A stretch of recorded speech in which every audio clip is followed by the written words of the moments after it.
A partir desta aula, vamos falar sobre várias propriedades dos objetos quânticos que não têm relação com a física clássica e com o mundo macroscópico, né?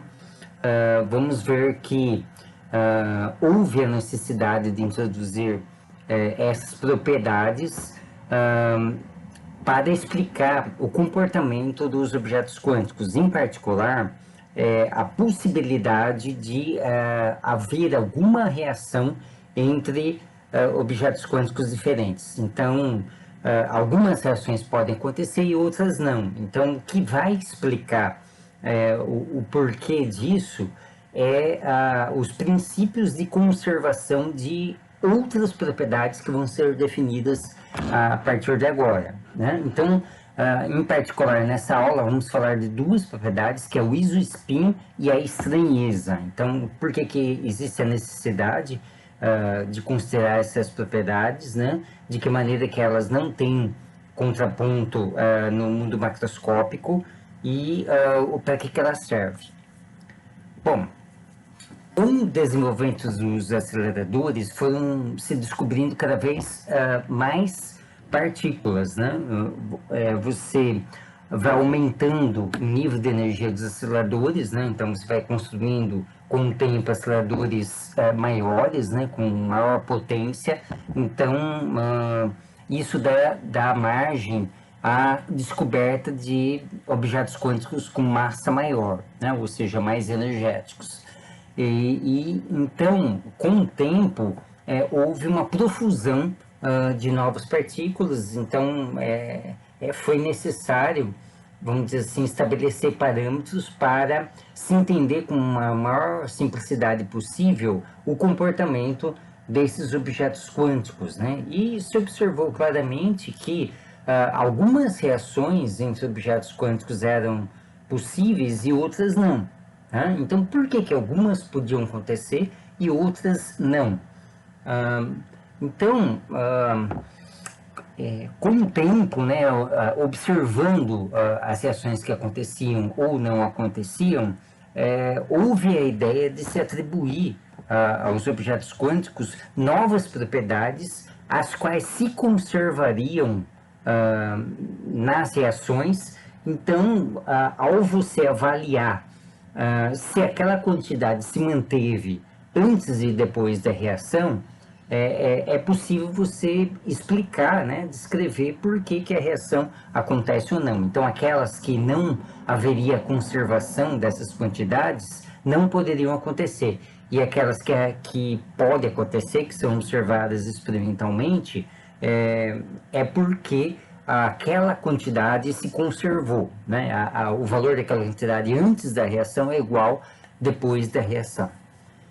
Bom, a primeira dessas propriedades que vamos discutir hoje é o isospin, né? Ele tem um nome parecido com o spin, mas é uma propriedade diferente, ela é distinta do spin. O que viria a ser o isospin? Então, o isospin ele vai estar relacionado com a multiplicidade de cargas que os objetos quânticos podem ter. Então, com a descoberta dos objetos quânticos, foi claro que, né, se observou claramente que alguns eram possíveis se manifestar na forma de várias cargas e outros não. Então, por exemplo, o meson pi ele pode existir com a carga nula, com a carga negativa e com a carga positiva. Então, você tem uma multiplicidade de 3.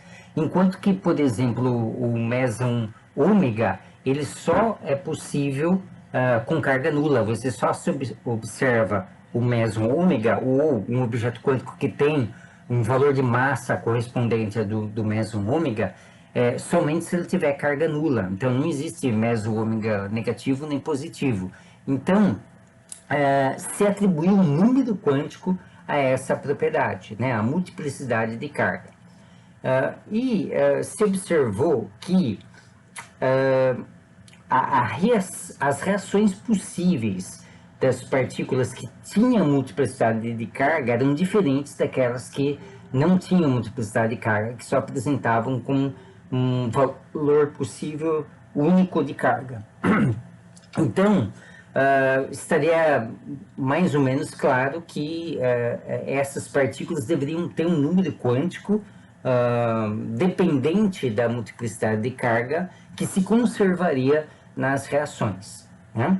E se observou que uma maneira coerente de se definir o isospin seria de uma maneira muito próxima do spin, ou seja, as propriedades com propriedades de quantização semelhantes. Então, o spin, você tem um número quântico que é associado ao valor do spin, à intensidade do spin, né? E existe também um outro número quântico associado à componente Z do spin, que são as duas propriedades do spin que podem ser medidas experimentalmente. Pois o isospin, ele também tem essas propriedades e a quantização se dá da mesma forma. Então, da mesma forma que a gente tem um valor de isospin associado, digamos assim, ao módulo do isospin, você teria também uma espécie de componente Z do isospin, mas aí seria não um Z no espaço real, mas num espaço abstrato, né, num espaço quântico, vamos dizer assim. Então, a gente não vai chamar de TZ, mas vamos chamar de T3, né? Então, você teria uma componente T3 do isospin que obedece a mesma regra de quantização que a componente Z do spin obedece, ou seja, o T3 poderia variar de 1 em 1, desde menos T até mais T, onde T é o valor do isospin, né? Então, no caso do meson π, por exemplo, como as cargas deles podem ser menos 1, 0 e 1 em relação à carga do elétron, ao módulo da carga do elétron, então o isospin do meson π deveria ser 1, né? Porque aí as cargas podem variar desde menos 1 até 1, né? Então, se atribuiu ao meson π o valor de isospin de 1. Né? Então, o T3 ele vai poder assumir os valores de menos 1, 0 e 1. Né? E, por outro lado, o isospin do meson ômega é 0, porque se o isospin for 0, aqui poderia variar de menos 0 a 0, ou seja, o meson ômega só tem um valor de carga possível, que é a carga 0. Né? Há também partículas com o isospin semi-inteiro, da mesma forma que eu posso ter o spin semi-inteiro e o spin inteiro, o isospin também pode ser semi-inteiro e pode ser inteiro, né? Então, há partículas com isospin igual a meio. Nesse caso, o T3 pode variar desde menos T até mais T, então pode variar desde menos meio até mais meio. Então, seria possível duas cargas. Note que a diferença entre os dois é 1. Então, sempre a diferença entre os valores do T3 é 1, da mesma forma que o MS, a diferença entre eles é 1. E o ML também a diferença é de 1 em 1. Né? Então, uma partícula que tem isospin meio, ela vai poder ter dois valores de cargas. Então, existem objetos quânticos que têm carga negativa e carga positiva, né? Então, nesse caso, para esses objetos quânticos, o T3 seria meio, tá? É possível também uma configuração em que eu tenho um objeto quântico que só pode ter duas cargas, mas uma é nula e outra é negativa. Também entra nessa categoria de isospin igual a meio, né? E o que se observa é que o isospin se conserva nas reações, né?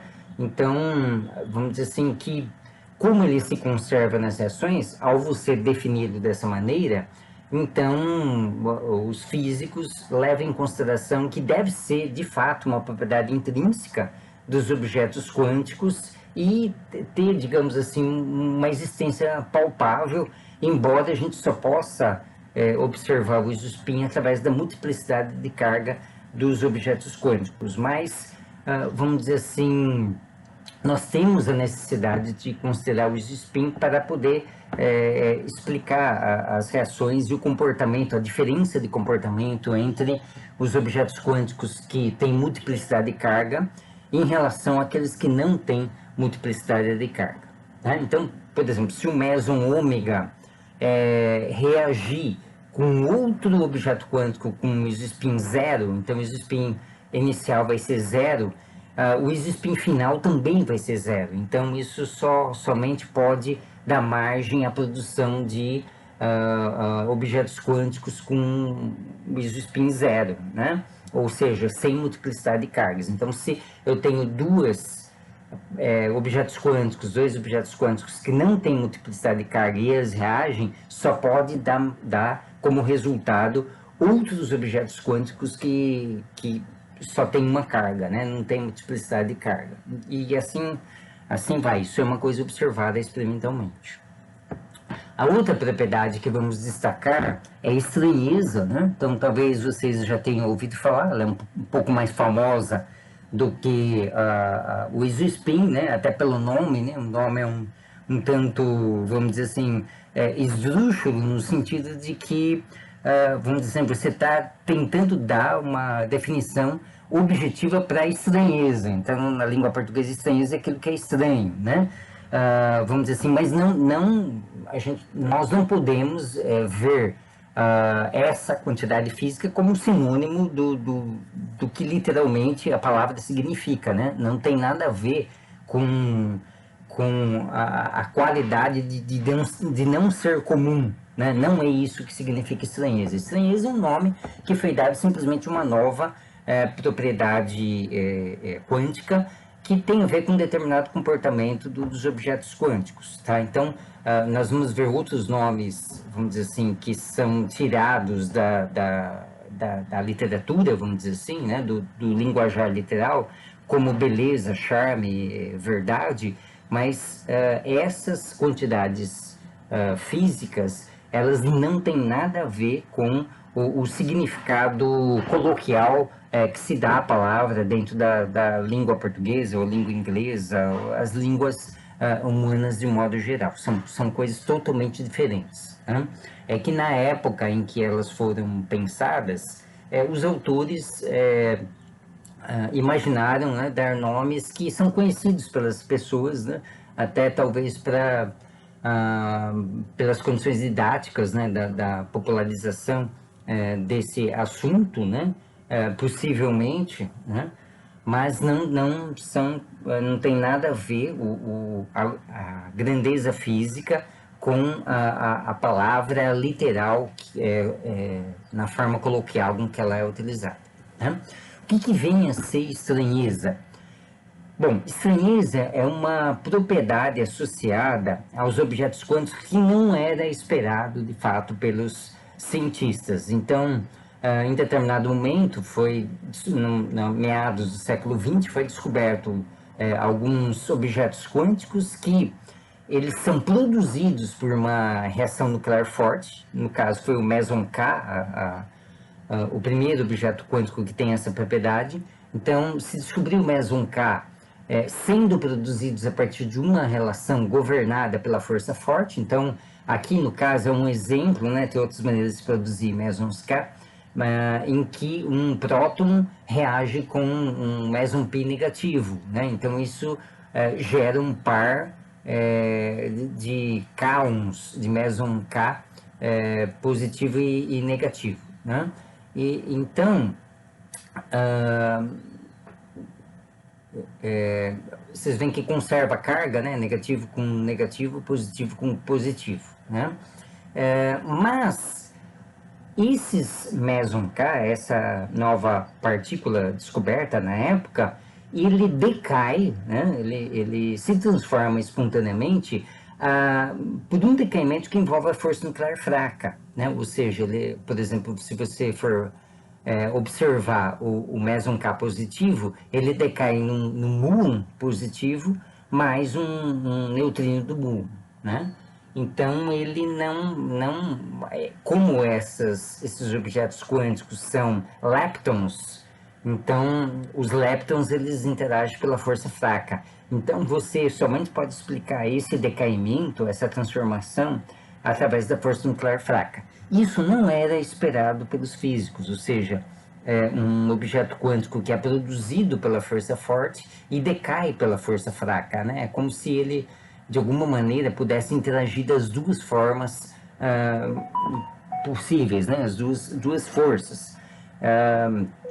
E então, talvez em função dessa estranheza, né, desse comportamento não esperado do meson K, se deu o nome à estranheza. Então, o que seria estranheza? É uma propriedade que determinadas partículas têm, que as faz ser produzidas por uma força e decair por outra força. Ou seja, elas, de certa forma, interagem por mais de uma força natural. O meson K é um exemplo, né, de meson estranho, mas existem várias outras partículas estranhas que foram descobertas a partir de então, né? Então, os objetos quânticos estranhos são produzidos pela força forte e decaem pela fraca. E eles sempre são produzidos aos pares ou em maior quantidade, né? Você nunca tem a produção a partir, por exemplo, de reação de próton de um objeto quântico estranho sozinho, né? Mas isso é fácil de explicar, porque se nós atribuirmos um número quântico à estranheza, nós vamos dizer que a estranheza tende a se conservar. Então, ela não pode se conservar se ela for criada sozinho, porque aqui você teria, por exemplo, só o K+. Aqui você teria uma estranheza com um valor diferente de zero, e aqui essas partículas não são estranhas, então aqui você teria estranheza zero, então você não teria a conservação de estranheza. A única maneira de você ter a conservação de estranheza é admitir que o K+ tem estranheza 1, por exemplo, e o K- menos 1, então de tal forma que a estranheza continua sendo zero na transformação, então ela se conserva.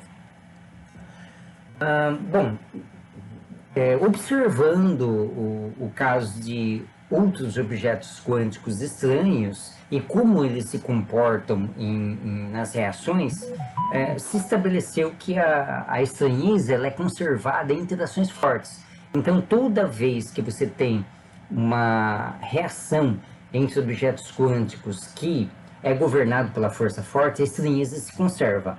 E também, se for uma interação eletromagnética, também a estranheza vai se conservar, mas ela não se conserva na interação fraca, né? Então, também existem números quânticos que são preservados em determinadas forças, na ação de determinadas forças, e não são preservados na ação de outras forças. Então, mesmo assim, é válido você definir um número quântico nesse sentido e para você poder explicar ou descrever corretamente a ocorrência ou não das reações entre objetos quânticos.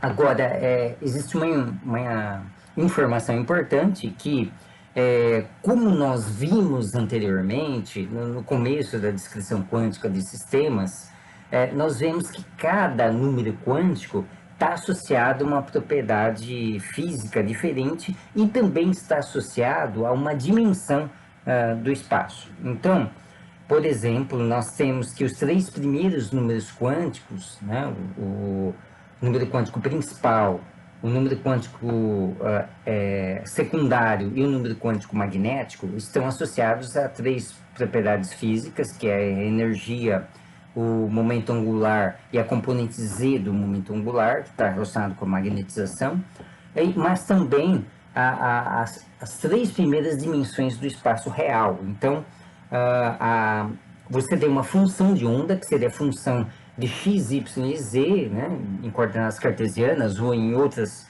coordenadas, for esférico, r, θ e φ, que é produto, né, corresponde à solução de equação de Schrödinger.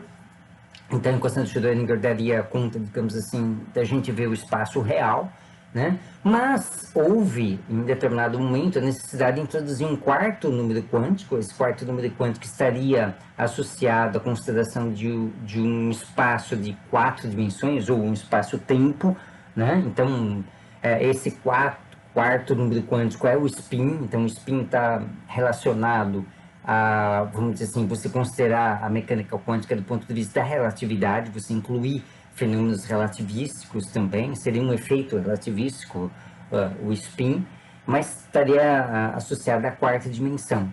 E os outros números quânticos que estão vindo agora, né, com o desenvolvimento da física de altas energias, também vão estar associados a outras dimensões da função de onda. Então, cada novo número quântico que é introduzido, você introduz também uma nova componente na função de onda.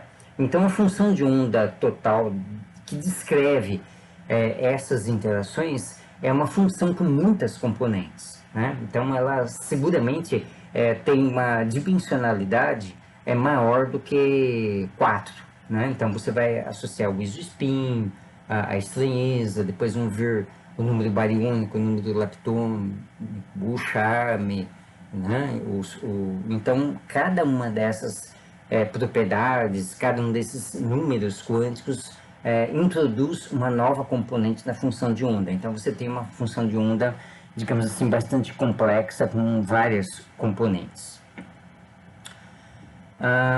Bom, o número quântico que é associado à estranheza, normalmente na literatura é denotado pela letra S maiúscula. Então, existe uma certa confusão em relação ao spin, né? Então, o spin seria um S também, né? Que é atribuído.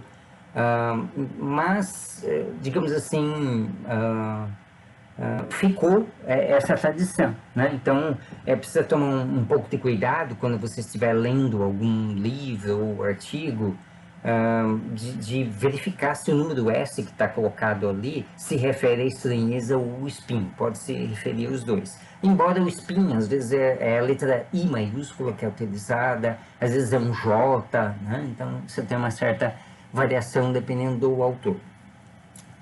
Bom, para os objetos quânticos não estranhos, ou seja, aqueles que foram descobertos antes do meson K, o S é zero, né? A estranheza é zero. Então, os prótons, elétrons, nêutrons, os mesons leves, como o meson π, todos eles têm estranheza igual a zero, né? O meson K+, teria estranheza mais 1, e o meson K-, estranheza menos 1. A partir dessa definição, é possível você dizer qual é a estranheza de outros objetos quânticos, né, outras partículas, observando como esses objetos quânticos reagem, né? Então, você tem que definir os números quânticos dos objetos quânticos mais simples para poder depois inferir o valor para outros objetos quânticos. Normalmente, para mesons, né, você tem que para os que têm carga positiva, você tem uma estranheza positiva, os que têm carga negativa, você tem uma estranheza negativa, mas isso não é uma regra absolutamente geral. Bom, só para uma observação, né, nós falamos que o meson K ele decai pela força nuclear fraca, mas é uma das possibilidades de decaimento. Na verdade, o decaimento do meson K+, em muon mais o neutrino muônico corresponde a 63% dos casos, mas há possibilidade do meson K também decair pela força nuclear forte. Ele pode se transformar num π+, um π0, um π+, outro π+, em um π-, né? Quer dizer, depende da energia que ele tem, ele pode, vamos dizer assim, dar margem à criação de uma maior quantidade de mesons. Ou de uma forma mista, né?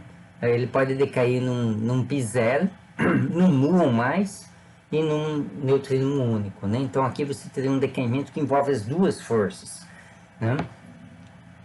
Possivelmente aqui é formado um outro meson, talvez, que decaia no muon e o neutrino, né? Então, você pode ter também formas intermediárias aí que, por serem muito rápidas, o decaimento muito rápido, você não observa diretamente, né?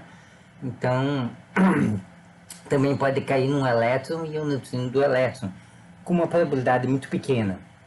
Então, cada uma desses decaimentos tem uma certa probabilidade, né?